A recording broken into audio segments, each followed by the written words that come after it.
Johann Heuer was a clockmaker and master craftsman in Josefstadt, now the 8th district of Vienna, died 1838. There are a few known examples of his work still extant, including a fluid clock and a miniature wall clock from the Biedermeier era. He is credited with developing a clock that was wound by the creation of hydrogen. Heuer was one of a few clockmakers in the early 19th century who experimented with hydrogen-powered winding mechanisms. Pasquale Anderwald in Italy c. 1835 was another, and his clock is in the Clockmakers' Company in London. A hydrogen wound clock is described in the Country Life International Dictionary of Clocks. It consists of an open-centered dial exposing the mechanism, with a pin pallet escapement and ornate gilt pendulum bob, the clock movement being mounted on supports fixed to a large red glass cylinder.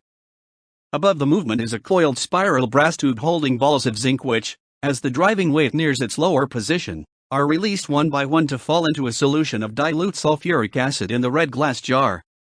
And the resulting pressure lifts the entire mechanism behind the dial, winding the going weight, the larger of the two visible. The smaller weight is used to maintain the clock in motion whilst the larger is wound, the winding process being quite slow. On completion of the winding, the hydrogen gas is released in preparation for the next cycle. These clocks are rare. Hydrogen is a most inflammable gas and perhaps the majority have exploded in use.